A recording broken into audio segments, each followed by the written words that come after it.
வலியற்ற varicose vein சிகிச்சை எளிய 30 நிமிட செயல்முறை 7847045678. புதுச்சேரியிலிருந்து பேருந்து, கார் மற்றும் இருசக்கர வாகனங்களில் பொங்கல் பண்டிகையை கொண்டாட மது பாட்டில்களை எடுத்து வந்த நபர்களிடமிருந்து அவற்றை பறிமுதல் செய்து காவல்துறையினர் தரையில் கொட்டி அழித்தனர்.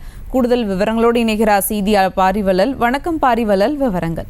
சுபா, தமிழர் திருவிழானெல்லாம் பொங்கல் பண்டிகை கொண்டாட பல்வேறு வெளி மாவட்டங்கள்ல பணிபுரிகள் சொந்த ஊருக்கு திரும்புறாங்க. இந்நிலையில பாத்தீங்கன்னா புதுச்சேரியில பாத்தீங்கன்னா மது வகைகள் குறைவான விற்பனையில விற்கப்படுறதுனால அந்த பகுதியாக வரும் பயணிகள் அந்த இதுல மதுகளை வாங்கி கொண்டு பேருந்து மற்றும் இருசக்கர வாகனம் 4 சக்கர வாகனங்கள்ல ஊருக்கு கிளம்பி போயிட்டு இருக்காங்க.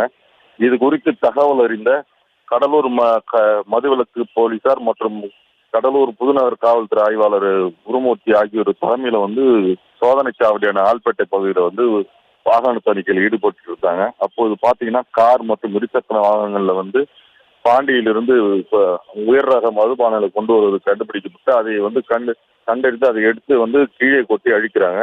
குறிப்பா பாத்தீங்கன்னா அந்த பகுதியில் சாராயம் அதிக அளவுல கொண்டு வரப்படுது. இருசக்கர வாகனங்கள்ல பாத்தீங்கன்னா சாராய பாக்கெட்டுகள் அதிக அளவு கொண்டு வருது. அதை கண்டுபிடிச்சு அதையும் கீழே கொட்டி அழிக்கிறாங்க.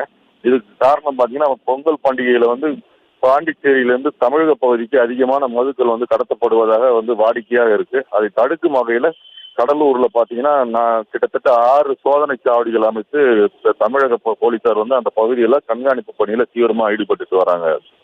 சுபா, செய்திகளை உடனுக்குடனும் துல்லியமாகவும் தெரிந்து கொள்ள சப்ஸ்கிரைப் பண்ணுங்க.